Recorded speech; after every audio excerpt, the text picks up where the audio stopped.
Oke, salam jumpa pada video kali ini.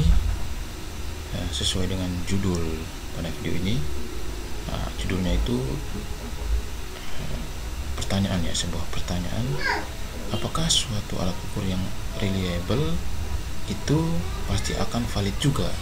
Atau sebaliknya, apakah suatu alat ukur yang valid apakah akan reliable juga? Nah, pertanyaan ini itu menjadi pertanyaan banyak orang ya, terlebih peneliti maupun juga mahasiswa yang melakukan penelitian untuk tugas akhir. Nah, seringkali mereka kebingungan ini kalau mahasiswa. Nah, mereka kebingungan untuk menjawab pertanyaan ini ya. Apakah suatu alat ukur itu yang reliable itu sudah pasti akan valid, atau sebaliknya? Sebaliknya, suatu alat ukur yang valid itu sudah pasti reliable. Nah, ini pertanyaan-pertanyaan yang memang sulit untuk dijawab. Tetapi tidak sulit-sulit amat ya, karena kita pasti akan menjawabnya di video ini. Oke, nah untuk menjawab pertanyaan ini, maka kita perlu tahu dulu definisi dari reliabilitas dan juga validitas. Nah, di sini saya sudah punya definisi sederhana dari reliabilitas dan juga validitas. Nah, reliabilitas itu bisa dikatakan sebagai keandalan atau konsistensi dari alat ukur itu dalam mengukur ya, alat ukur gitu ya, konsistensi ya. Jadi konsistensi pengukuran ya. Nah, konsistensi pengukuran. Jadi kata kuncinya itu keandalan dan juga konsistensi ya. Itu reliabilitas.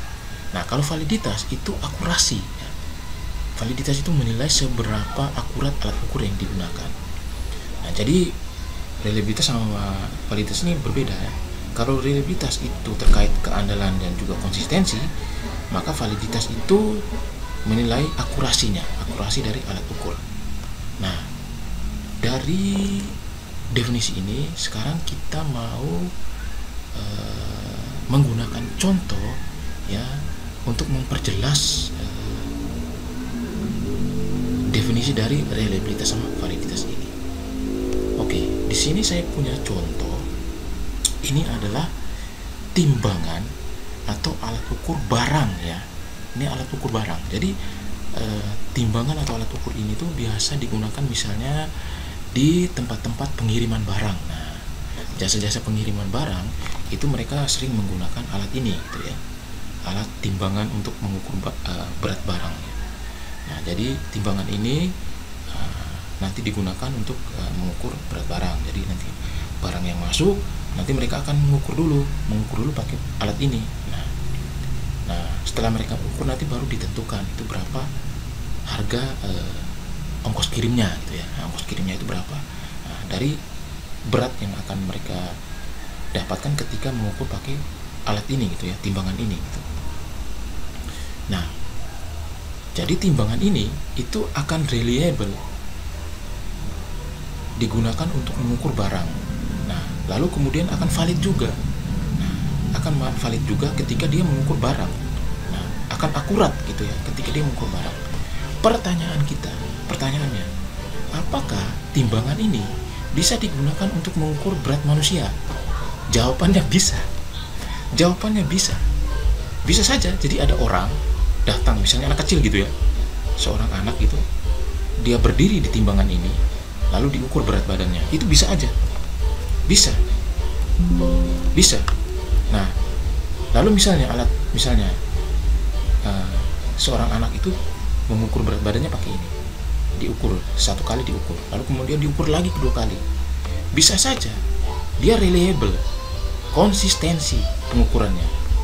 Jadi diukur beberapa kali pakai ini, nah, berat badannya pakai ini, pakai alat timbangan barang ini, bisa jadi dia konsisten ya, tetapi tidak akurat. Kenapa? Karena ini alat untuk mengukur barang, bukan untuk mengukur berat manusia, maka dia tidak akurat gitu. Tidak valid, tidak akurat. Alat ini akan akurat kalau dia mengukur barang ya. lalu akan reliable juga, konsistensinya akan konsisten pengukurannya, ya. Akan konsisten juga pengukurannya. Maka dari sini bisa kita simpulkan bahwa suatu alat ukur yang reliable itu belum tentu valid. Nah, suatu alat ukur yang reliable belum tentu valid. Contohnya tadi, alat ukur ini kan untuk mengukur barang, ya. Nah, bagaimana kalau kita gunakan ini untuk mengukur berat manusia? Bisa reliable, konsisten. Kalau kita mengukur sekali, lalu kita mengukur lagi yang kedua kali, mungkin konsisten hasilnya, reliable, tetapi tidak valid, tidak akurat, karena yang kita ukur itu adalah berat manusia, bukan berat barang di alat ukur yang seharusnya untuk mengukur barang gitu ya, untuk mengukur berat barang. Jadi kesimpulannya, suatu alat ukur itu reliable tapi belum tentu valid. Suatu alat ukur itu reliable tapi belum tentu valid. Tetapi sebaliknya, alat ukur itu kalau dia valid maka sudah pasti reliable. Nah, itu kata kuncinya. Alat ukur itu dia bisa jadi reliable tapi belum tentu valid. Tetapi kalau alat ukur itu valid maka sudah pasti reliable. Pegang kata-kata kunci itu. Nah, sekarang kita mau alihkan dari contoh alat ukur barang ini, kita alihkan ke contoh alat ukur variabel laten. Nah, maka saya akan contohkan di sini. Saya akan contohkan menggunakan Smart PLS. Nah, saya akan contohkan menggunakan Smart PLS. Nah, di Smart PLS ini itu saya punya 5 variabel, yaitu kepemimpinan, budaya organisasi, manajemen pengetahuan, transformasi digital, dan keunggulan bersaing, dan sudah dibuatkan model seperti ini. Jadi kepemimpinan, budaya organisasi, manajemen pengetahuan ini sebagai variabel eksogen atau independen. Transformasi digital ini sebagai variabel intervening atau mediasi. Keunggulan bersaing ini sebagai variabel endogen atau dependen. Nah, lalu mereka punya indikator-indikator atau item-item. Kita akan membuktikan validitas sama reliabilitas dari ini, ya, dari variabel-variabel ini. Nah, variabel-variabel ini itu pengukurannya menggunakan instrumennya, instrumen kepemimpinan, ya, atau alat ukur kepemimpinan, budaya organisasi, alat ukur budaya organisasi, alat ukur manajemen pengetahuan, alat ukur transformasi digital, dan alat ukur keunggulan bersaing. Kita akan membuktikan validitas sama reliabilitas dari kelima alat ukur ini, ya, alat ukur untuk variabel-variabel ini. Nah, ini semuanya sudah seperti ini. Lalu kita calculate dan menggunakan PLS algorithm. Kita start calculation. Kita lihat. Nah, di SEM PLS menggunakan Smart PLS ini validitasnya itu ada 2, konvergen sama diskriminan. Konvergennya itu kita lihat dari faktor loading sama nilai average variance extract. Sedangkan diskriminan itu kita lihat dari cross loading, von Necker criterion, dan HTMT. Sekarang kita lihat dulu validitasnya. Overloadingnya. Ternyata item-itemnya itu ada yang merah, artinya di bawah 0,7. Nah, bisa kita simpulkan item-item yang merah ini adalah item-item yang tidak valid, atau memang dia itu tidak akan akurat untuk mengukur variabel masing-masing. Misalnya BO1 ini, ya, ini kan dia faktor loadingnya 0,537, berarti BO1 ini tidak akurat untuk mengukur budaya organisasi. Itu contohnya.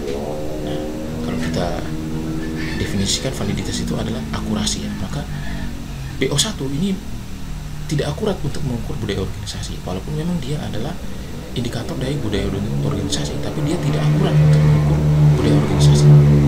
Sebaliknya, BO10 itu akurat mengukur budaya organisasi. BO2 juga akurat mengukur budaya organisasi. Nah, kita lihat di salah satu kriteria saja tidak banyak item-item itu yang tidak akurat mengukur variabelnya masing-masing. Nah, kita lihat di AV-nya. AV-nya juga ternyata ada yang tidak akurat. Misalnya kepemimpinan, manajemen pengetahuan, sama transformasi digital. Itu tidak akurat AV-nya.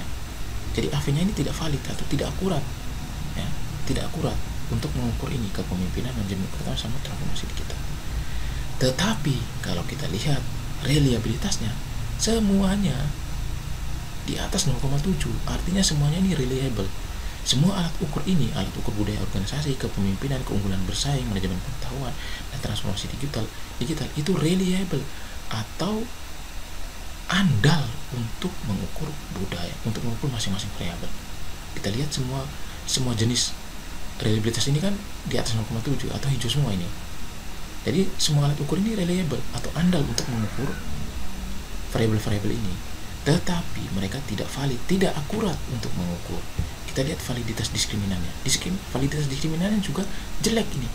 HTMT-nya jelek ini. Di atas 0,9 ini, merah-merah ini. Berarti kan tidak akurat gitu. Lalu kita lihat Fornelli-Likert kriteriannya juga sama. Fornelli-Likert kriteriannya ini kan angka yang di atas ini harus lebih besar daripada angka yang di bawah. Tetapi kita lihat di budaya organisasi itu angka yang di atasnya ini ternyata lebih kecil daripada angka yang di bawahnya. Nah, berarti kan tidak akurat gitu, tidak valid. Nah, berarti apa? Kita bisa simpulkan bahwa ya, alat ukur ini yang mengukur 5 variabel ini, itu mereka itu adalah alat ukur yang reliable. Nah, mereka ini alat ukur yang reliable. Ini kita lihat reliabilitasnya semuanya hijau ini. Berarti kan mereka ini alat ukur yang reliable. Tetapi mereka ya, alat ukur ini tidak valid untuk mengukur variabel-variabel ini. Maka sesuai dengan penjelasan sebelumnya bahwa suatu alat ukur yang reliable belum tentu valid, dan ini contohnya. Nah, ini sama juga dengan contoh yang tadi kita beri. Nah, soal alat ukur ini. Nah, alat ukur ini kan adalah alat ukur untuk mengukur barang. Nah, tetapi dia juga bisa juga digunakan untuk mengukur berat manusia, tetapi dia tidak valid. Mungkin saja dia ini reliable untuk mengukur berat manusia, tetapi dia tidak valid karena alat ukur ini fungsinya bukan untuk mengukur berat manusia, tetapi mengukur berat badan. Nah, maka kita lihat di sini alat ukur ini, 5 alat ukur ini, dia itu reliable, tetapi dia tidak valid. Artinya apa? Artinya alat ukur ini memang dia handal untuk mengukur semua variabel ini, tetapi dia tidak akurat ya, untuk alat ukur ini tidak akurat untuk mengukur masing-masing variabel. Maka kita perlu menjadikan alat ukur ini valid ya. Kita perlu menjadikan alat ukur ini valid. Maka kita buang jalannya itu adalah kita buang auto loading yang tidak valid atau yang merah ini. Lalu kita validkan juga AV-nya ya, AV-nya. Lalu kita validkan juga diskriminan validity-nya di HTMT-nya, lalu Fornelli-Likert kriteriannya, dan juga cross loading-nya. Nah, ini saya sudah punya data yang valid, yang ini. Nah, valid dan reliable. Nah, ini. Nah, ini saya pakai algoritma. Nah, di sini kalau kita lihat auto loadingnya semuanya valid, semuanya kan hijau ya. Lalu diskriminan validity-nya juga semuanya valid, HTMT-nya semuanya di bawah, angka-angkanya semuanya di bawah 0,9. Lalu Fornelli-Likert kriteriannya, angka yang di atas itu lebih besar daripada angka yang di bawah ya, ini semuanya. Lalu cross loadingnya itu kalau kita lihat ya, korelasi antara, jadi ini kan untuk melihat korelasi antara indikator atau item itu dengan variabelnya. Misalnya BO10 ini kan adalah indikator dari budaya organisasi. Nah, jadi mestinya korelasi dia itu lebih besar daripada korelasi BO10 ini dengan variabel yang lain. Kalau kita lihat ini BO10 ini korelasinya dengan variabelnya sendiri itu 0,770, sedangkan dengan yang lain itu lebih kecil. Nah, begitupun selanjutnya itu bacanya seperti itu. Maka bisa kita katakan alat ukur ini ya, yang mengukur budaya organisasi, kepemimpinan, keunggulan bersaing, manajemen pengetahuan, dan transformasi digital itu sudah valid ya, sudah valid secara konvergen maupun secara diskriminan. Karena kalau kita lihat konvergennya juga sudah valid semua. Nah, lalu kita lihat reliabilitasnya juga otomatis reliable. Nah, reliabilitasnya juga otomatis reliable teman-teman. Jadi bisa di sini, jadi bisa kita simpulkan bahwa ya, bisa kita simpulkan bahwa alat ukur itu kalau dia reliable belum tentu dia valid. Nah, tetapi alat ukur yang valid sudah pasti reliable, dan itu konsisten dengan contoh kita mengenai alat ukur ini, alat ukur timbangan ini. Nah, alat ukur timbangan ini, timbangan barang ini, dia ini valid untuk mengukur barang, maka dia juga akan reliable.